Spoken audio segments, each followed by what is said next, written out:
Criterios. Una entrevista de Mix de Medios.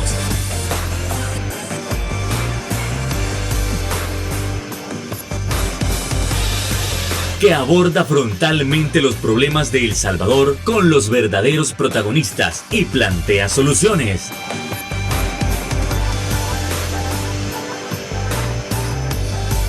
Criterios.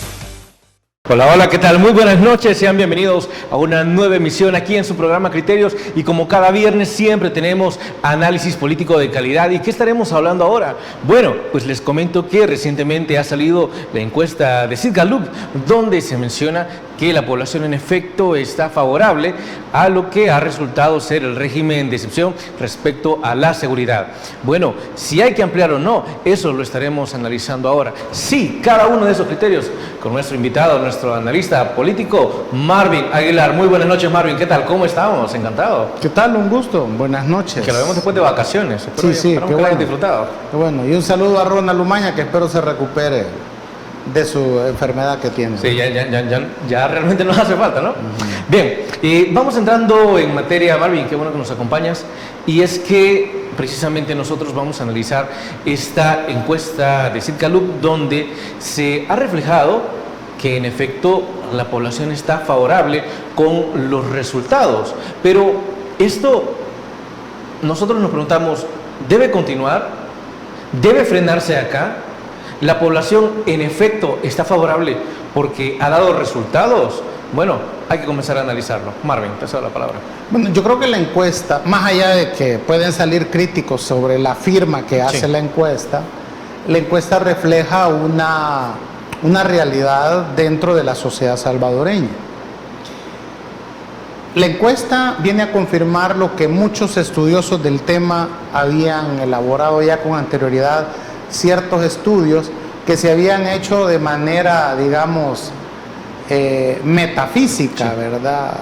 Desde el análisis antropológico, sociológico, algunos han hecho trabajo de campo, ¿verdad? Para poder establecer las causas, pero la encuesta viene a reflejar, primero, que El Salvador lleva 30 años en una guerra social de baja intensidad, que es como la han definido expertos sociólogos que han venido a estudiar el fenómeno de la delincuencia en El Salvador. Entonces, lo que han visto por las características que tiene, que las pandillas controlan territorios, ponen sus leyes ahí, por ejemplo, de extorsión, ponen, digamos, el cobro de peaje, ponen negocios dentro de esas comunidades y obligan a las personas a ir a comprar a sus negocios.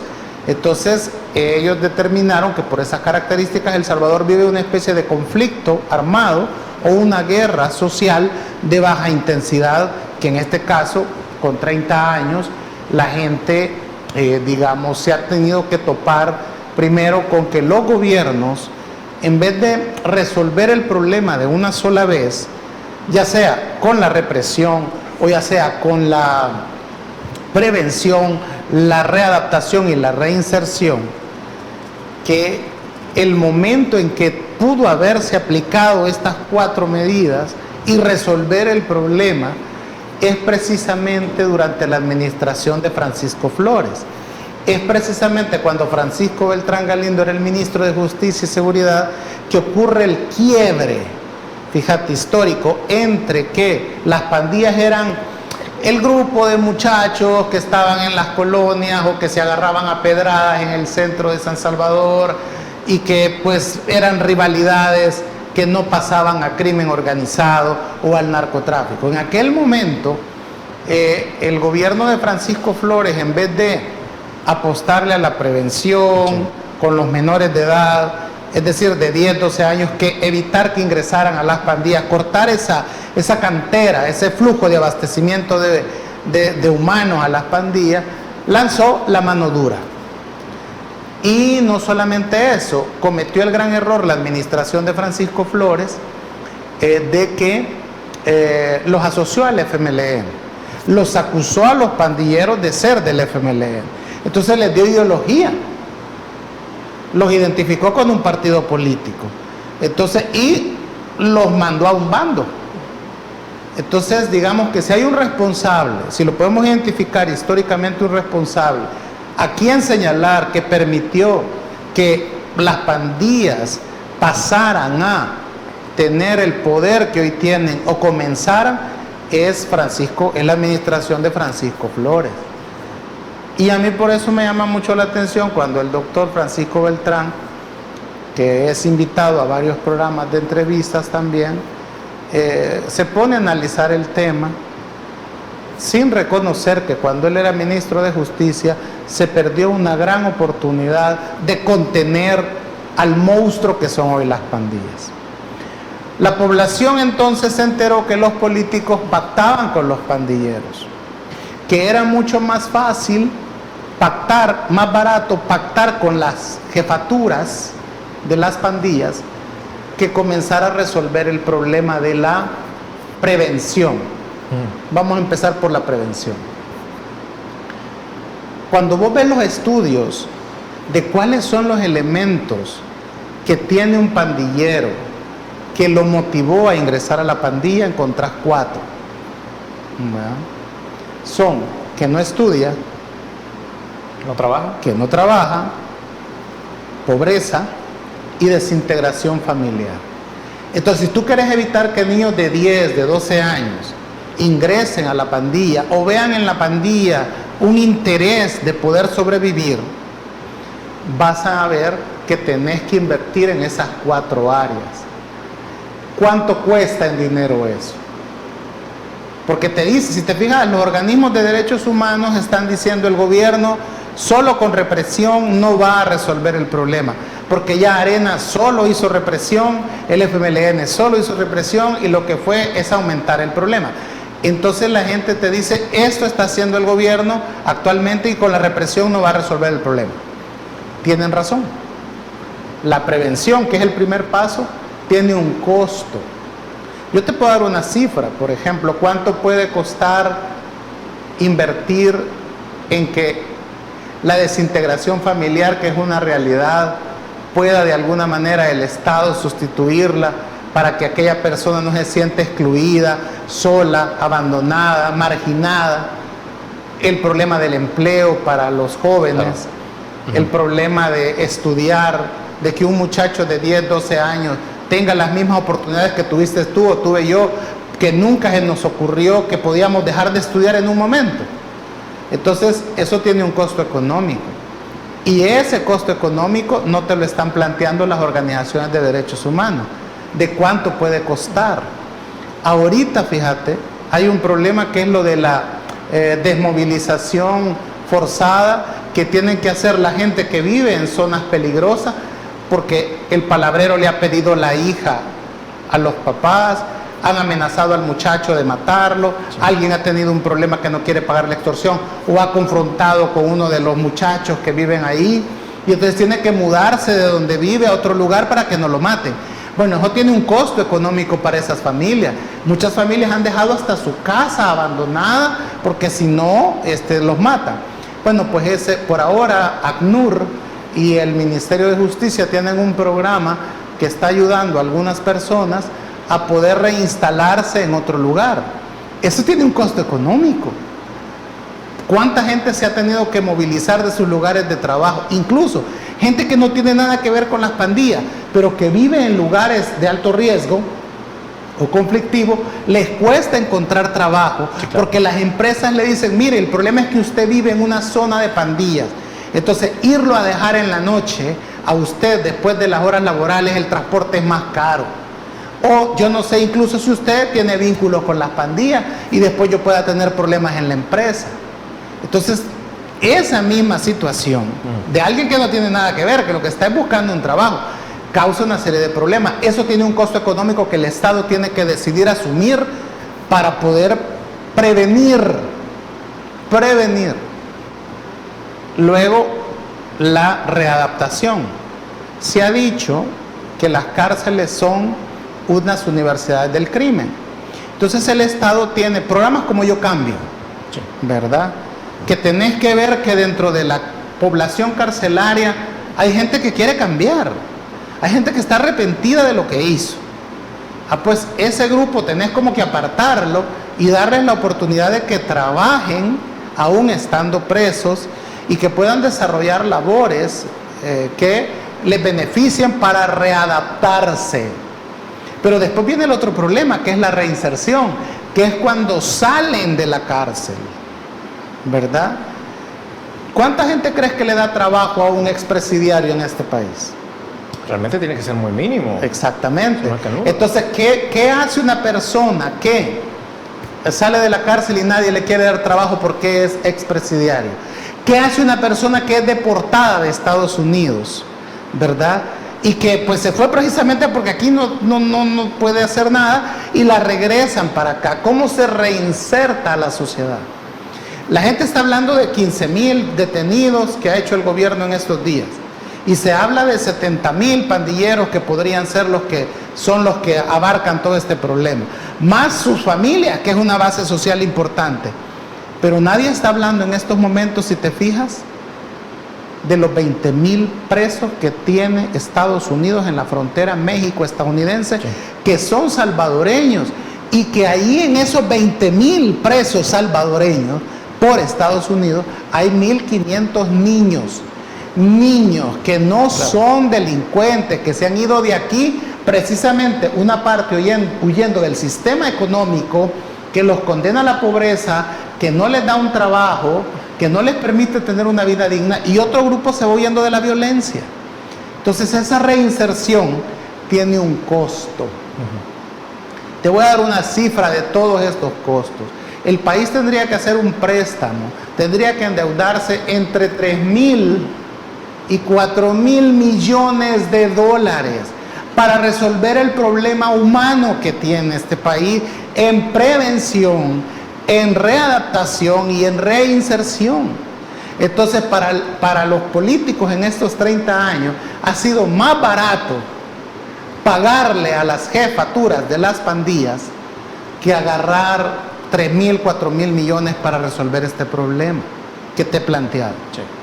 El reto del gobierno, que está bien, la parte represiva que está haciendo porque había que contener al monstruo, es que también tiene que plantearse cómo va a abordar el tema de prevención, de readaptación y de reinserción, pero para eso se necesita dinero. Y ahí es donde falla el discurso de las ONGs, que no lo están equilibrando, y al regreso de la pausa podemos explicar por qué existe ese desequilibrio, porque hay dos visiones del problema. Los derechos humanos piensan que es un problema social y que hay que enfrentarlo como un problema social, y el gobierno lo ve como un problema de seguridad nacional, porque son terroristas, han sido declarados terroristas los pandilleros. Ese es el choque que ves entre el gobierno y las organizaciones de defensoras de los derechos humanos, que se ve palpablemente en redes, ¿verdad? En el conflicto de palabras y de Twitter, y dime qué te diré, que hay entre las ONG y el gobierno. Desde luego. Al volver de la pausa comercial, vamos a comenzar a analizar las encuestas de Sid Gallup. No nos cambien, ya volvemos.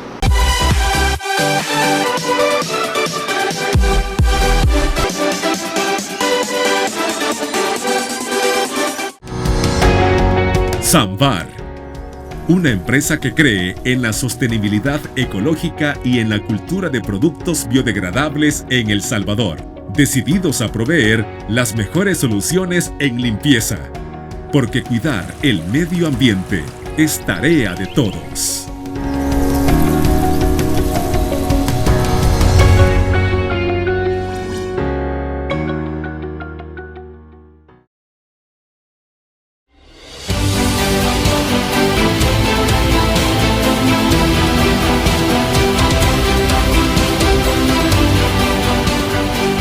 Nuestro compromiso, nuestra pasión, son algunas de las cosas que nos caracterizan como salvadoreños. Farmacia La Buena, la farmacia de todos.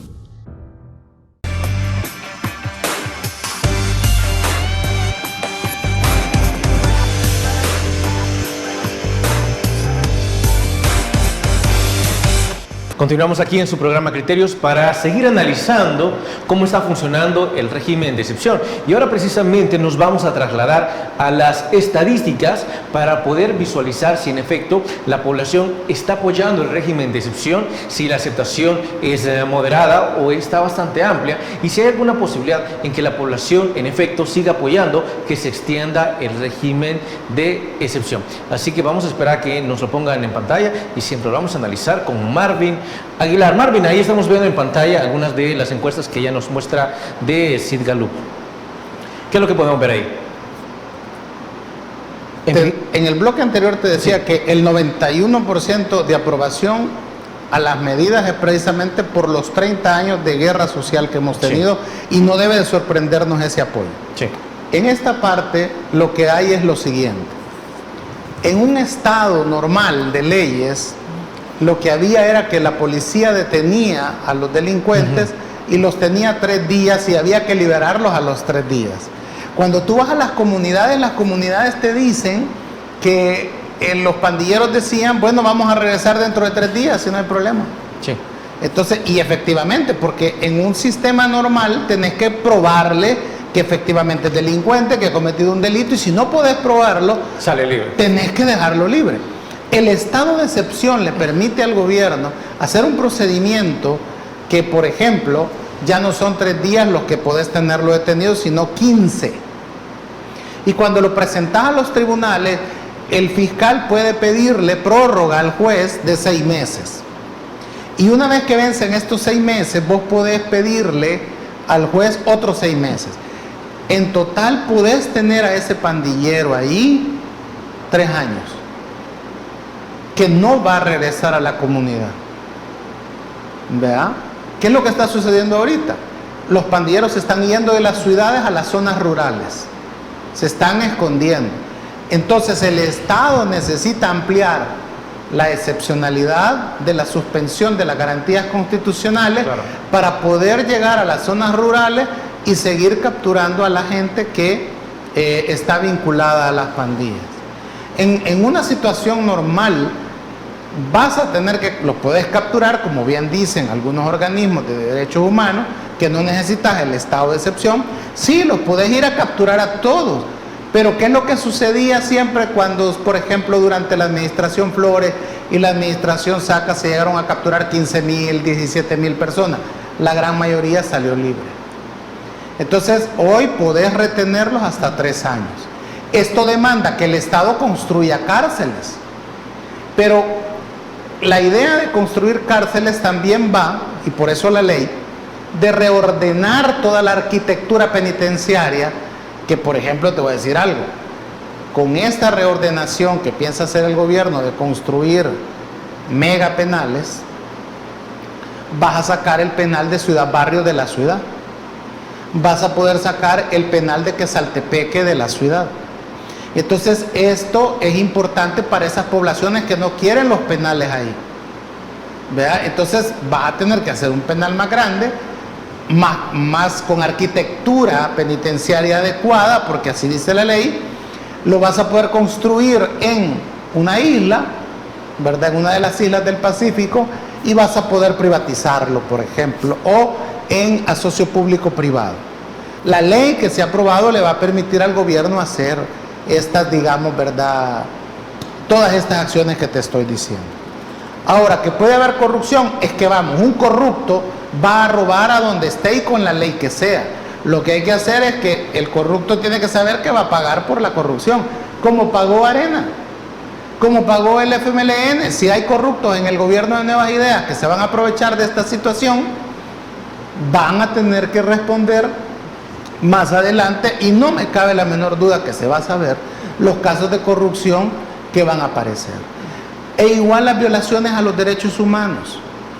Durante el conflicto armado vivimos 10 años en estado de excepción, 10 años. Y durante ese periodo pasó la masacre del Mozote y otras masacres. Pasó la masacre de la UCA. Y si te fijas, ahorita, después de 40 años, sí, están en el banquillo de los acusados los militares implicados en la masacre del Mozote.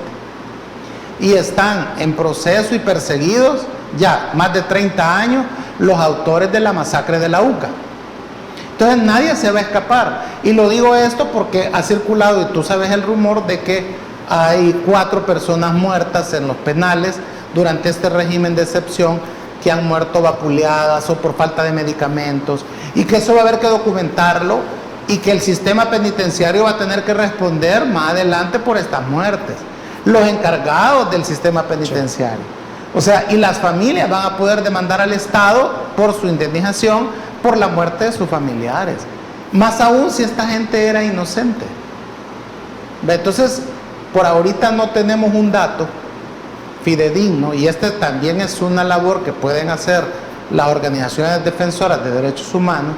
De las 15.000 capturas que van hasta este día, ¿cuántas han sido arbitrarias, han sido injustas, han sido ilegales, en el sentido que eran gente inocente? Si tú me decís que de las 15.000, 10.000 son inocentes y arbitrarias, yo te diría, el gobierno está aprovechándose de esto para reprimir al pueblo. Y ya hubiera visto que la gente se opone a los arrestos. Ya hubieras visto manifestaciones de desaprobación, pero lo que estás viendo es aprobación. Entonces, por lo tanto, ha de haber arbitrariedades, por supuesto, pero habrá que ver el porcentaje. Y hasta ahorita nadie tiene una cifra de qué porcentaje. De 15.000 me vas a decir que 100, 200, 300 son detenciones arbitrarias e injustas. Hay que corregir eso, por supuesto. Y si hay excesos, van a tener que castigar a los que se excedieron, pero es bien poco el porcentaje en comparación de lo que es malo. Allá tenés 20.000 salvadoreños presos en la frontera México-estadounidense, presos por los Estados Unidos, en situaciones infrahumanas, en jaulas, ¿verdad?, con poca atención médica, en circunstancias penosas y lamentables, y nadie está protestando frente a la administración Biden para que libere a esta gente o les dé asilo político a estos 20.000 salvadoreños, que no son delincuentes, que se han ido huyendo del sistema económico que tiene este país, que los expulsa, que los margina y que los condena a la pobreza. De eso nadie está hablando. Y las organizaciones de derechos humanos en estos momentos, vean, no quisieran pelearse con la administración estadounidense, porque es el único aliado que tienen en la lucha política que también tienen contra la administración Bukele. Entonces, creo que ahí estamos hablando de las 2 visiones que se mencionaban en el bloque anterior, ¿no? Exactamente. El choque que vemos aquí son las 2 visiones que hay. Las organizaciones de derechos humanos dicen que es un problema social y que por lo tanto no necesitas el estado de excepción, no necesitas suspender garantías constitucionales, no necesitas reprimir y andar arrestando a Raimundo y a todo el mundo, como dicen algunos, ¿va? Bien, el gobierno lo considera que es un problema de seguridad nacional, por lo tanto necesita el estado de excepción para poder defender a la ciudadanía, a la sociedad, de un grupo agresor que se dicen que son 70.000, que tienen zonas bajo su control y que tienen la capacidad de ordenar matar 87 salvadoreños en un fin de semana. Ahora bien, muchos dicen que esos 87 homicidios, con días de 0 homicidio, ya pasó la emergencia que motivó el estado de excepción. Y que por lo tanto, como ya pasó, pues ya no hay necesidad de extender el estado de excepción. ¿Pero qué pasa si vuelve? Ahora bien, ese fue el efecto inmediato, pero hay un problema crónico, permanente, que aún persiste, que son las pandillas. Y que en otro fin de semana estas pandillas pueden decretar una liberación de válvulas, que es como se llama en la jerga, el dar orden o aval o luz verde para matar gente, y quizás no van a ser 87, van a ser 100. ¿Verdad? Entonces, el Estado no puede esperar hasta que haya otra masacre para volver a decretar el estado de excepción. Eso es en un sentido de revancha contra el Estado mismo. Por ejemplo, que venga una, digamos, una venganza o una respuesta de las pandillas frente a lo que está pasando. Entonces, el estado de excepción permanente, hasta que el presidente Bukele tenga el control de la asamblea, que tenga los votos en la asamblea, permitirá que aquellos pandilleros que antes se iban por 3 días o por horas, hoy por lo menos 3 años no estén, y que con las reformas a la ley, pues prácticamente la prueba de que sos pandillero sean tus tatuajes, la prueba de que sos pandillero era que vivías en una zona controlada por una pandilla determinada, y eso permite al juez condenarte como mínimo a 20 años de cárcel. Entonces, construir cárceles y no construir escuelas u hospitales, hacer esa comparación no es correcta, porque ambas cosas son importantes. Esa ampliación andaba buscando. Ambas cosas son importantes. Tú sabes que hay 2 países que tienen saturación de cárceles en el mundo. ¿Cuáles son? Estados Unidos y El Salvador. Con esta capturas que se está haciendo y que pueden llegar a 20,000, en la actualidad hay 39,000 presos, más 20,000 que pueden llegar a ser, vas a tener más de 50,000. Entonces, El Salvador podría superar a Estados Unidos en población carcelaria. Entonces, ¿qué te van a decir después? Es más, ya hay una sentencia de la Sala de lo Constitucional que le decía al Estado que mejorara las condiciones de hacinamiento en las cárceles.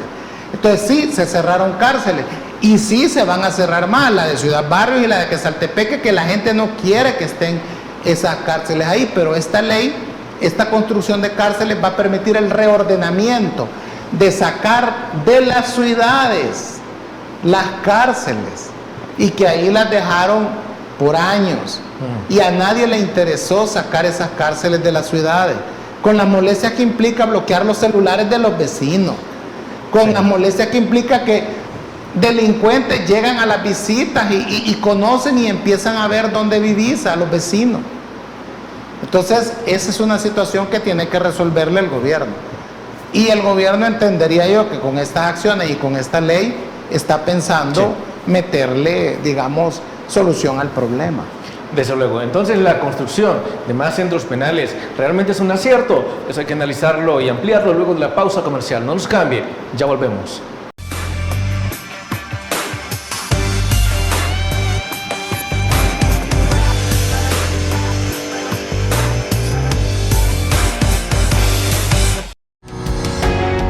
Samvar, una empresa que cree en la sostenibilidad ecológica y en la cultura de productos biodegradables en El Salvador, decididos a proveer las mejores soluciones en limpieza, porque cuidar el medio ambiente es tarea de todos.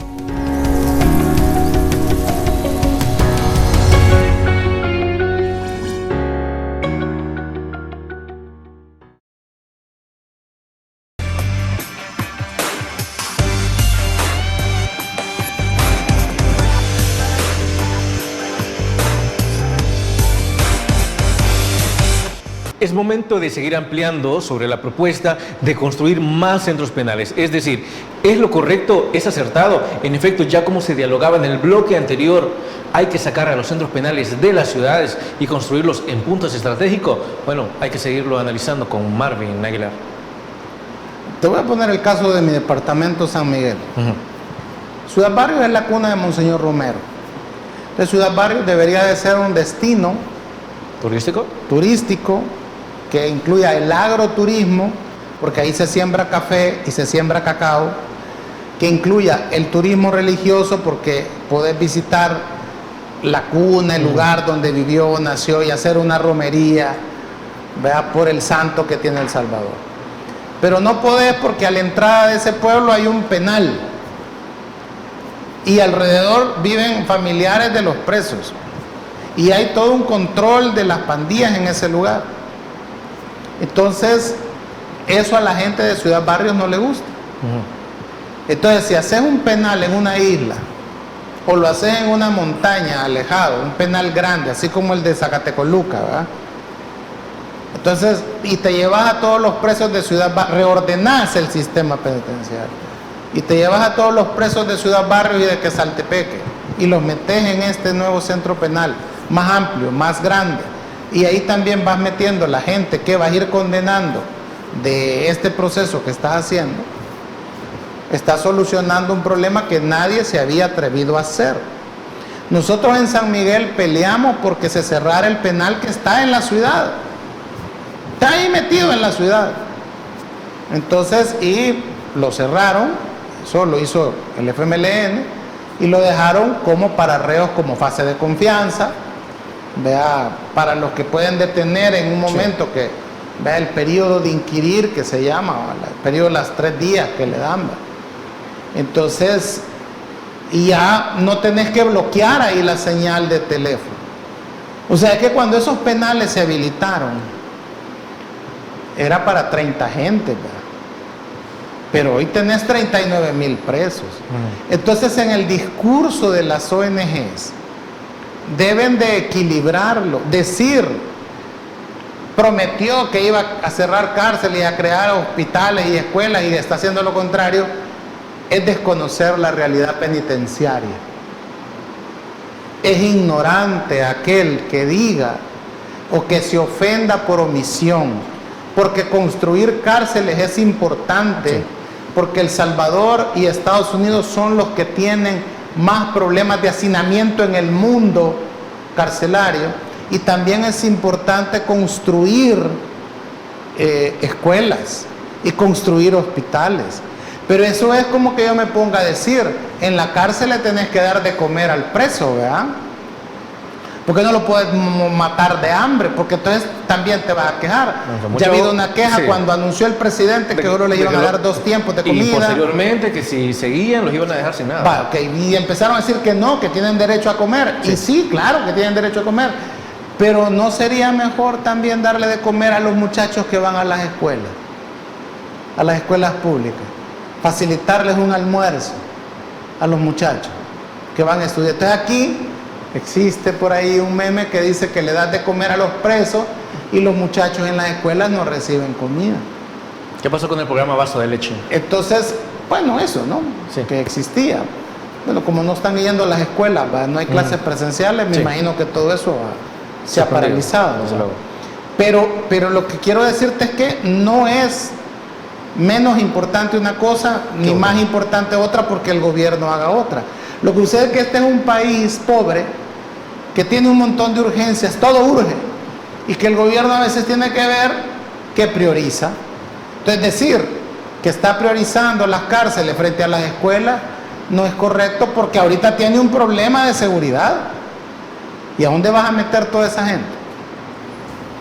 ¿Verdad? Después van a venir a decirte que hay un motín carcelario, que hubo un montón de muertos por hacinamiento y que el culpable es el gobierno. Entonces, ¿qué hacemos? ¿Liberás a todos los presos? ¿O no metes preso a nadie? Mejor, ¿verdad? Para que no vayan a morir. Y dejas el caos en las ciudades, en las calles. Entonces, el problema en el discurso de la oposición es que debe de equilibrarlo. ¿El problema es social o es de seguridad nacional? Es los dos. Y ambos discursos, el del gobierno y el de las organizaciones de derechos humanos, ¿son válidos? Son válidos, pero deben de equilibrarlo. Son irresponsables ambos porque no equilibran el discurso. Solo la represión. Si el gobierno solo reprime y no atiende el problema de prevención, de readaptación y de reinserción, le puede generar una vuelta más adelante más violenta que la que hemos visto hasta ahora. Estaríamos hablando de una respuesta equivalente a la que se dio de parte de estos grupos criminales durante el periodo de Francisco Flores y Antonio Saca, según entiendo. ¿Tú te acuerdas qué llevó al FMLN a declarar terroristas a los pandilleros? ¿Te acuerdas lo que sucedió? Si no me equivoco fue lo de la quema el microbús en Mexicano. Sí, así es. Bueno, entonces ya vimos de lo que son capaces, ¿verdad? Entonces los pandilleros pueden, si solo los reprimís, generarle al gobierno Bukele una respuesta catastrófica. Por eso también el gobierno tiene que atender el problema social. ¿Verdad? No solo la represión. La represión tiene que ser contundente. Por eso yo estoy de acuerdo que si el gobierno necesita extender el estado de excepción, que lo haga. Y que lo haga hasta el 2024. Y que aquí nadie se asuste porque estuvimos 10 años con estado de excepción ya, porque era una guerra civil. Y esta es una guerra social. Y partiendo del hecho de que si nos ponemos de acuerdo si son terroristas o no son terroristas, porque el punto es que hay organizaciones de defensoras de derechos humanos o defensoras de la constitucionalidad y del Estado de Derecho en el país, que te dice que la sentencia de la sala no los declaró terroristas. Entonces, como no son terroristas, el problema es social. Y es un problema de seguridad pública, no un problema de seguridad nacional. Cambian los conceptos, ¿verdad? Por eso es importante. Ahora, pero la ley antipandillas los declara terroristas. La ley de centros penales que se acaba de aprobar esta semana los llama terroristas. Entonces, si son terroristas, es un problema de seguridad nacional. ¿Verdad? Porque ¿Y en ese caso se cae el discurso de estas ONG? Claro. Entonces, pero no deja de ser un problema social. Sí. En que en eso ellos tienen razón. Ahora, los 20,000 presos en la frontera México-estadounidense, ¿por qué están presos? Porque para los Estados Unidos, que estos 20,000 quieran entrar de forma ilegal a su territorio, es un problema de seguridad nacional. Entonces la acción más rápida que hay es meterlos presos, contenerlos. Pero vos me puedes decir, es que la migración no es un delito. Criminalizar al migrante no es un delito, porque esos 20,000 se han ido de aquí por pobreza, por delincuencia. Pero Estados Unidos tiene que darle prioridad a los suyos, ¿no? Pero Estados Unidos da prioridad a su problema de seguridad nacional. No le importa que nosotros les digamos que nuestros 20,000 compatriotas es gente honesta, es gente que quiere ir a trabajar, que se quiere ir de aquí porque se está muriendo de hambre. A la administración Biden no le interesa. Y no le interesa tanto que hasta tiene preso 1,500 niños salvadoreños. ¿Ves? Entonces, pero es porque ellos dicen que es problema de seguridad nacional. Entonces, ¿cómo debe de reaccionar el gobierno salvadoreño frente a las pandillas? Desde luego, Marvin. Por eso la gente en las encuestas respalda al gobierno. Y por eso las ONG deben de darle una relectura a su discurso anti-Bukele. Porque dejan que... No es antipandillas, es anti-Bukele. Sí, es que dejan que su problema con Bukele les nubla ver primero que hay un 90% de la población que está de acuerdo con las medidas de la administración, que ya no aguantan que un tipo te llegue a pedir su hija, que un tipo haga que tu hijo se vaya de la colonia porque lo van a matar, que se suban al bus y te pidan $1 de colaboración a todos los que vamos en el bus. Es que la gente ya no aguanta eso. Y esa lectura también deben de hacerla, que yo sé que ellos la saben, pues yo no estoy diciendo que las ONGs son pro pandillas, pero es que en el discurso deben de establecer de que es un problema social y también un problema de seguridad nacional, que es como lo está viendo el gobierno. Desde luego. Marvin, nos vamos a ir a una nueva pausa comercial, pero dejo planteada la pregunta. Hay muchas personas que siguen presionando para que se pueda dialogar sobre una posible pena de muerte. Bueno, eso hay que analizarlo luego de la pausa comercial. Ya volvemos.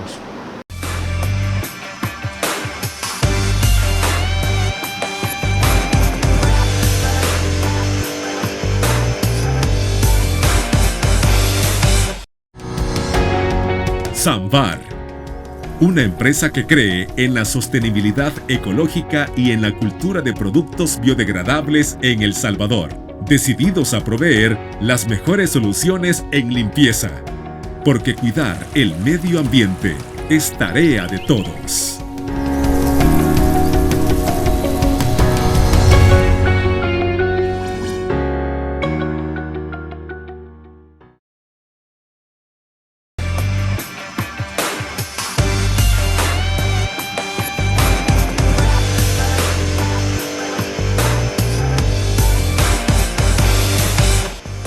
Como ya vimos en las encuestas, el 90% o más del 90% de la población está satisfecha o sigue aplaudiendo el régimen de excepción, y posiblemente podríamos ver un apoyo abrumador hacia un segundo régimen de excepción. Ahora bien, parte de esta población menciona, bueno, ¿por qué no se sigue discutiendo lo que es la pena de muerte? Digo, si ya a muchísimos ya los están metiendo presos y que han cometido atrocidades, han cometido cientos y cientos de homicidios, ¿por qué no establecer una posible pena de muerte? Marvin. Lo que sucede es que El Salvador ha firmado convenios y tratados internacionales para no aprobar la pena de muerte. ¿Y no es prudente salirse de esos tratados? Lo que sucede es que entonces hay que iniciar el procedimiento. ¿Cuánto tarda? 20 años. 20 años. O sea, esto es con la OEA, es con la Corte Interamericana de Derechos Humanos, primero una reforma constitucional, ¿verdad? Para eso. Luego los organismos internacionales van a pedirte que hagas una evaluación, un estudio técnico, incluso pueden pedirte que hagas una consulta, vea, para apoyar esto, y después va a haber un comité consultivo que se va a reunir para determinar si El Salvador tiene razón o no en lo que expone. Entonces allá va a haber una discusión donde se va a establecer si es un problema socioeconómico, y entonces El Salvador mejor que repare el problema socioeconómico, o es un problema de seguridad nacional que me amerita que aplique la pena de muerte. Entonces podría ser un debate interesante, vea, para que estos organismos determinen si El Salvador puede habilitar la pena de muerte o no. Entonces es un proceso de denunciar los tratados que ha firmado El Salvador y que puede llevarle como 20 años al país en todos estos, digamos, ¿verdad?, todos estos procedimientos. Por eso, hablar de la instalación de la pena de muerte sin decirle a la gente que no va a ser inmediata, sino que va a ser dentro de 20 años, posiblemente, pues me parece irresponsable de los políticos que hacen eso. Okay. Porque no es real, pues. Sí, claro. No. Marvin, también siempre... O no es sí. inmediato. Claro, y es más, por mucho que se esfuerce o por mucho que se mantenga el discurso acorde a lo que se dice, no puede haber una pena de muerte entonces inmediata. Ok, Marvin, también esta mañana escuchaba algo que decía, siempre con el régimen de excepción, una persona mencionaba, prefiero ver un inocente en la cárcel que un inocente asesinado. ¿Y esto por qué se menciona? Bueno, porque por las familias que han ido a la Procuraduría General de la República a pedir que se pueda investigar a aquellas personas que, según ellas, dicen no han cometido mayor delito y por tener algún tatuaje, aunque no sea a los iguales pandillas, pues se los han llevado a la prisión. ¿Qué opinión merece esto? Yo creo que, digamos, el procedimiento que debe de hacerse y que el gobierno deberá de fortalecer a la Fiscalía y a la Policía Nacional Civil para que sea mucho más técnica, más tecnológica y bastante especializada en poder determinar si la denuncia que alguien hace de forma anónima es cierta o es falsa, por ejemplo. Eso es bien determinante, ¿verdad? Acuérdate que está habilitada la posibilidad para que puedas denunciar a pandilleros o a gente que te cobra la extorsión de manera anónima en estos momentos. Entonces eso ha hecho que la policía vaya efectivamente a traer gente, vea, que puede estar vinculada con la extorsión. Recordémonos algo, ¿realmente quien va a cobrarte la extorsión es un pandillero tatuado? ¿O utilizan niños, mujeres, ancianas, madres, abuelas?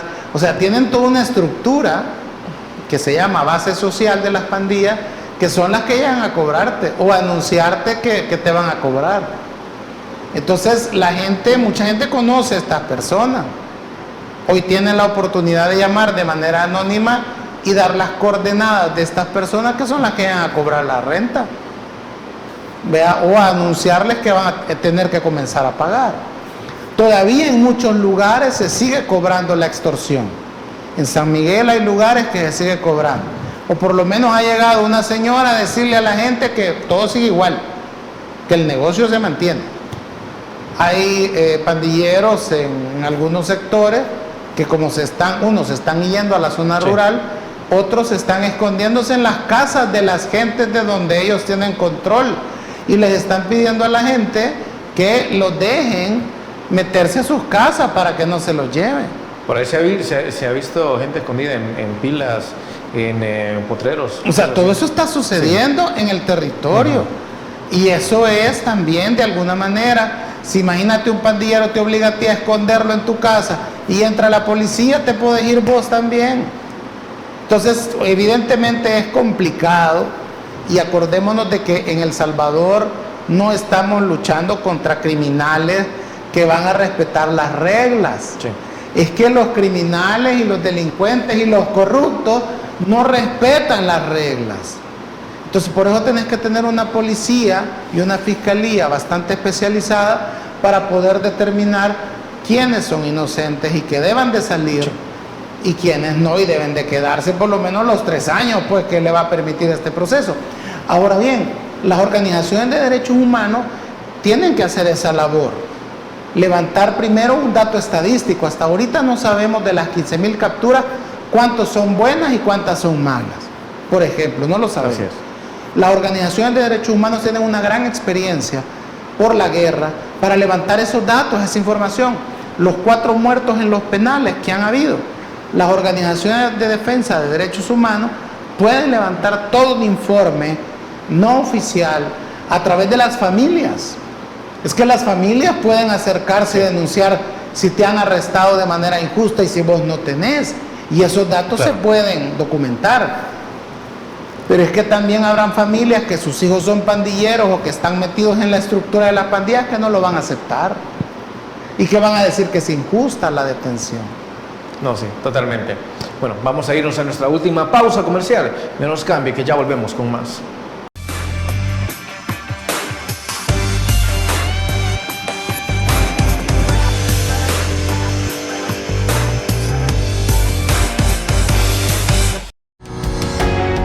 Samvar, una empresa que cree en la sostenibilidad ecológica y en la cultura de productos biodegradables en El Salvador, decididos a proveer las mejores soluciones en limpieza, porque cuidar el medio ambiente es tarea de todos.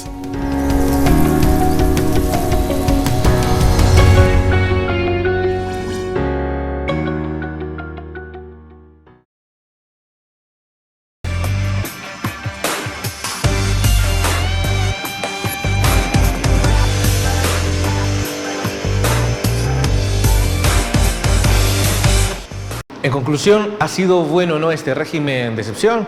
Bueno, continuemos con Marvin Aguilar y sus conclusiones. Yo diría que frente a las capturas que son 15,000 hasta este día, y que el gobierno promete seguir capturando más, y en el entendido que algunos han establecido que son 70,000 pandilleros, el trabajo comienza, ¿va? Ahora bien, el gobierno también tiene que ponerle a la prevención, a la readaptación y a la reinserción. Sí. Solo la represión no va a resolver el problema, porque hay causas que originan que más gente se siga metiendo a las pandillas. Hay causas que originan que la gente se vaya del país e emigre. Entonces, solo atender la represión no va a resolver el problema. Ahorita el gobierno está haciendo lo que tiene que hacer y es correcto, pero también tiene que pensar cómo va a resolver eso, porque si no, esto va a regresar al gobierno. Esos grados de popularidad pueden volverse grados de demanda por la respuesta, por la situación que se puede volver todavía mucho más complicada. Vea, Sun Tzu dice que tú no puedes acorralar al enemigo y no dejarle una salida. Si el gobierno acorrala a las pandillas de tal forma que las pandillas no tengan ninguna salida, se van a venir contra la sociedad. Por eso la puerta que el gobierno tiene que dejar abiertamente para que evitar esa vuelta violenta es la prevención, la readaptación y la reinserción. Y es equivalente al ratón que cuando se ve totalmente acorralado, decide, ya que no puede correr para ningún lado, decide atacar al gato. Exactamente. Okay.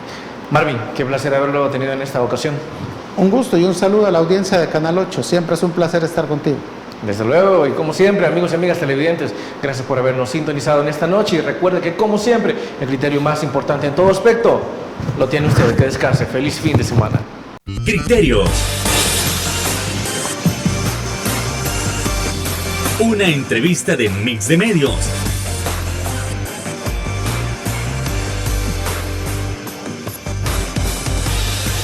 que aborda frontalmente los problemas de El Salvador con los verdaderos protagonistas y plantea soluciones.